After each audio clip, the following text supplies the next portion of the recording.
ಸ್ನೇಹಿತರೆ, ಮಹಾಶಿವರಾತ್ರಿ ಅಂದರೆ ಸಾಕು ಶಿವನ ರೂಪ ಕಣ್ಮುಂದೆ ಬರುತ್ತೆ. ಜಾಗರಣೆ, ಉಪವಾಸ, ಶಿವನ ನಾಮಧ್ಯಾನ ಹೀಗೆ ಮಹಾಶಿವರಾತ್ರಿಗೆ ತನ್ನದೇ ಆದ ವಿಶೇಷತೆ ಇದೆ. ಮಹಾಶಿವರಾತ್ರಿ ಅಂದರೆ ಶಿವ ಮತ್ತು ಪಾರ್ವತಿಯರ ವಿವಾಹವಾದ ದಿನ. ಆ ದಿನದ ಸಂತೋಷದ ಸಂಭ್ರಮಾಚರಣೆಗೆ ಮಹಾಶಿವರಾತ್ರಿಯನ್ನು ಆಚರಿಸ್ತಾರೆ. ಅಷ್ಟೇ ಅಲ್ಲದೆ ಶಿವ ತಾಂಡವ ನೃತ್ಯವನ್ನು ಮಾಡಿದ್ದು ಸಹ ಇದೇ ಮಹಾಶಿವರಾತ್ರಿಯ ದಿನ ಅಂತ ಪುರಾಣಗಳಿಂದ ತಿಳಿದುಬರುತ್ತೆ.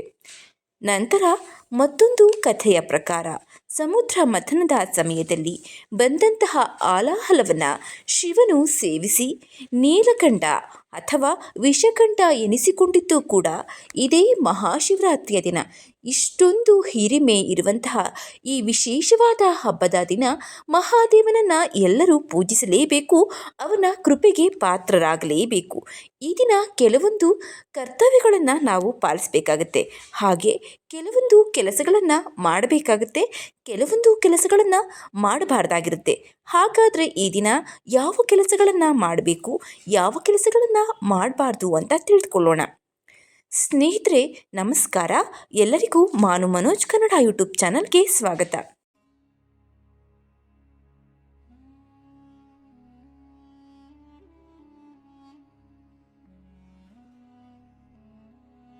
ಒಂದೊಂದು ದೇವರ ಹಬ್ಬಕ್ಕೂ ಒಂದೊಂದು ರೀತಿಯ ವ್ರತ, ನಿಯಮಗಳು, ಆಚರಣೆಗಳಿರುತ್ತೆ. ಹಾಗೆ ಮಾಡಿದರೆ ಮಾತ್ರ ಆ ಹಬ್ಬ ಹರಿದಿನದ ಸಾರ್ಥಕ ಸಫಲವಾಗುತ್ತೆ. ಹಾಗೆ ಆಯಾ ದೇವರ ಸಂಪೂರ್ಣ ಕೃಪಾ ಕಟಾಕ್ಷ ಸಿಗುತ್ತೆ. ಉದಾಹರಣೆಗೆ ನೋಡೋದಾದರೆ ವಿನಾಯಕನಿಗೆ ಕರಿಗಡು ಬಣ್ಣ, ಶ್ರೀರಾಮನವಮಿಗೆ ಹಾಗೂ ಇತರ ಜಾತ್ರೆಗಳ ಸಮಯದಲ್ಲಿ ಪಾನಕ ಕೋಸಂಬರಿಯನ್ನು, ಶ್ರೀಕೃಷ್ಣ ಜನ್ಮಾಷ್ಟಮಿಗೆ ಚಕ್ಕುಲೆ, ಕೋಡುಬಳೆ, ಅವಲಕ್ಕಿ, ಮೊಸರು, ಏಕಾದಶಿ ದಿನ ಹಣ್ಣು ಹಂಪಲು, ಹೀಗೆ ಒಂದೊಂದು ಹಬ್ಬಕ್ಕೂ ಒಂದೊಂದು ರೀತಿಯ ನೈವೇದ್ಯವನ್ನು ಕೂಡ ಮಾಡ್ತಾರೆ.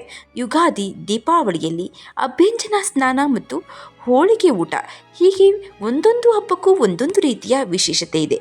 ಹಾಗೆ ಶಿವರಾತ್ರಿಗೂ ಕೂಡ ಅದರದ್ದೇ ಆದ ವಿಶೇಷತೆ ಇದೆ. ಆ ನಿಯಮಗಳನ್ನು ಅನುಸರಿಸಿಕೊಂಡು ಪೂಜೆಯನ್ನು ಮಾಡಿದ್ರೆ ಮಾತ್ರ ಸಂಪೂರ್ಣ ಶಿವನ ಕೃಪೆ ನಮಗೆ ಸಿಗುತ್ತೆ.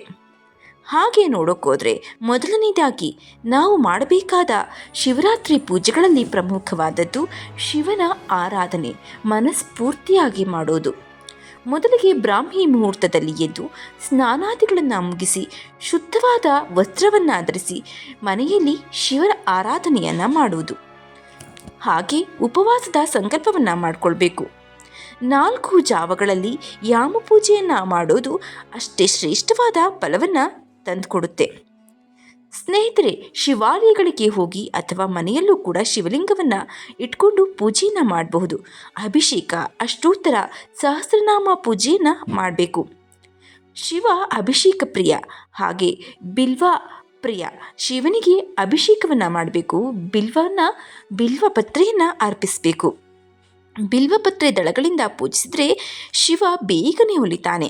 ಬಿಲ್ವಪತ್ರೆ ಶಿವನಿಗೆ ಅತ್ಯಂತ ಅಚ್ಚುಮೆಚ್ಚು. ಶಿವರಾತ್ರಿಯಂದು ಮಾಡುವಂತಹ ಸಾಯಂಕಾಲದ ಯಾಮ ಪೂಜೆ ಅಂದರೆ ಸಂಜೆ ಪ್ರಾರಂಭವಾಗುವ ಯಾಮ ಪೂಜೆಗೆ ಅತ್ಯಂತ ವಿಶೇಷವಾದ ಸ್ಥಾನವಿದೆ. 4 ಯಾಮ ಪೂಜೆಗಳು ಈ ಶಿವರಾತ್ರಿಯಲ್ಲಿ ಬರುತ್ತೆ. ಆಯಾ ಯಾಮ ಪೂಜೆಗೆ ಯಾವ ರೀತಿಯ ಪೂಜಾ ವಿಧಾನಗಳನ್ನು ಮಾಡಬೇಕು ಅನ್ನೋದನ್ನು ತಿಳಿದುಕೊಂಡು ಪೂಜೆಯನ್ನು ಮಾಡಬೇಕು. ಕೆಲವರು 1, 2, 3 ಅಥವಾ ಸಂಪೂರ್ಣ 4 ಯಾಮ ಪೂಜೆಯನ್ನು ಮಾಡ್ತಾರೆ. ಒಂದು ಯಾಮ ಪೂಜೆಗೆ 3 ಗಂಟೆಗಳಿರುತ್ತೆ. ಸ್ನೇಹಿತರೆ, ಈ ಶಿವರಾತ್ರಿಯಲ್ಲಿ ಜಾಗರಣೆ ಕೂಡ ಅಷ್ಟೇ ಮುಖ್ಯ. ರಾತ್ರಿಯೆಲ್ಲ ಶಿವನನ್ನು ಪೂಜಿಸುತ್ತಾ ಶಿವ ಪಂಚಾಕ್ಷರಿ ಮಂತ್ರವನ್ನು ಜಪಿಸುತ್ತಾ ಶಿವನ ಧ್ಯಾನದಲ್ಲಿ ಮಗ್ನರಾಗಿರಬೇಕು. ಆ ರಾತ್ರಿ ಮಲಗಬಾರದು. ಶಿವನ ನಾಮಧ್ಯಾನವನ್ನು ಮಾಡಬೇಕು. ಶಿವ ಪುರಾಣಗಳನ್ನು ಕೇಳಬೇಕು. ನಿದ್ರೆಯನ್ನು ತಡೆಯುವುದಕ್ಕಾಗಿ ಶಿವನ ಅನೇಕ ಕಥೆಗಳನ್ನು ಕೇಳ್ಬೋದು ಅಥವಾ ಶಿವನ ದೇವಾಲಯದಲ್ಲಿ ಶಿವಭಜನೆಯಲ್ಲಿ ಕಾಲವನ್ನು ಕಳೆಯಬಹುದು. ಪರಮೇಶ್ವರನ ಪೂಜೆಯನ್ನು ಮಾಡ್ತಾ ಇದ್ದರೆ ನಿದ್ರೆಯೇ ಬರುವುದಿಲ್ಲ. ಶಿವರಾತ್ರಿಯ ದಿನ ಬೇಯಿಸಿದ ಆಹಾರವನ್ನು ನಿಷೇಧ ಮಾಡಲಾಗಿದೆ. ಕೇವಲ ಹಾಲು ಹಣ್ಣುಗಳನ್ನು ಮಾತ್ರ ಅದು ಲಘುವಾಗಿ ಸ್ವೀಕರಿಸಬೇಕು. ಶಕ್ತಿ ಸಾಮರ್ಥ್ಯಗಳಿದ್ದರೆ ಅದನ್ನು ಕೂಡ ತೆಗೆದುಕೊಳ್ಳದೆ ಸಂಪೂರ್ಣವಾಗಿ ನಿರಾಹಾರವಾಗಿದ್ದುಕೊಂಡು ಉಪವಾಸವನ್ನು ಮಾಡಬಹುದು. ನೀರನ್ನು ಕುಡಿಯಬಹುದು. ಹೀಗೆ ಅವರವರ ಶಕ್ತಿಗೆ ಅನುಸಾರವಾಗಿ ಉಪವಾಸವನ್ನು ಇದ್ದು ರಾತ್ರಿಯೆಲ್ಲ ಜಾಗರಣೆ ಮಾಡಿ ಶಿವನಿಗೆ ಅಭಿಷೇಕ ಮಾಡಿ ಅಷ್ಟೋತ್ತರ ಪೂಜೆಯನ್ನು ಮಾಡಿ ಬಿಲ್ವಾರ್ಚನೆಯನ್ನು ಮಾಡಿ ಹಾಗೆ ಯಾಮಪೂಜೆಯನ್ನು ಮಾಡಿದ್ರೆ ಶಿವನ ಸಂಪೂರ್ಣ ಕೃಪಾ ಕಟಾಕ್ಷ ಪ್ರಾಪ್ತಿಯಾಗುತ್ತೆ. ಹಾಗೆ ಮಹಾಶಿವರಾತ್ರಿಯಂದು ಕಪ್ಪು ಅಥವಾ ನೀಲಿ ಬಣ್ಣದ ಬಟ್ಟೆಯನ್ನು ಧರಿಸಬಾರ್ದು. ಈ ದಿನ ಕೆಂಪು, ಹಳದಿ, ಹಸಿರು ಬಣ್ಣದ ಬಟ್ಟೆಯನ್ನು ಧರಿಸೋದು ಅತ್ಯಂತ ವಿಶೇಷ. ಈ ದಿನ ಬ್ರಾಹ್ಮಿ ಮುಹೂರ್ತದಲ್ಲಿ ಸ್ನಾನ ಮಾಡಿದ ನಂತರ ಕೆಂಪು, ಹಳದಿ, ಹಸಿರು ಅಥವಾ ಶ್ವೇತವರ್ಣದ ಬಟ್ಟೆಗಳನ್ನು ಧರಿಸಬೇಕು. ಈ ದಿನ ಆಹಾರವನ್ನು ಸೇವಿಸಬಾರ್ದು ಅಂತ ಈಗಾಗಲೇ ಹೇಳಿದೆ. ಅದು ಆಹಾರವನ್ನು ಸೇವಿಸಿ ಪೂಜೆಯನ್ನು ಮಾಡಿದ್ರೆ ಆ ಪೂಜೆ ಮಹಾದೇವನಿಗೆ ಸಲ್ಲುವುದಿಲ್ಲ. ಈ ದಿನ ಆಹಾರದ ಬದಲು ಹಾಲು ಮತ್ತು ಹಣ್ಣುಗಳನ್ನು ಮಾತ್ರ ಸೇವಿಸುತ್ತಾ ದೇಹವನ್ನು ದಂಡಿಸುತ್ತಾ ಪರಮೇಶ್ವರನ ಪೂಜೆಯಲ್ಲಿ ಲೀನವಾಗಬೇಕು. ದೇಹವನ್ನು ಸಂಪೂರ್ಣವಾಗಿ ದಂಡಿಸಬೇಕು. ಹೊಟ್ಟೆ ತುಂಬ ತಿಂದು ಪೂಜೆಯನ್ನು ಮಾಡೋದಕ್ಕೋದ್ರೆ ದೇಹ ಜಡವಾಗುತ್ತೆ, ಏಕಾಗ್ರತೆ ಕಡಿಮೆಯಾಗುತ್ತೆ.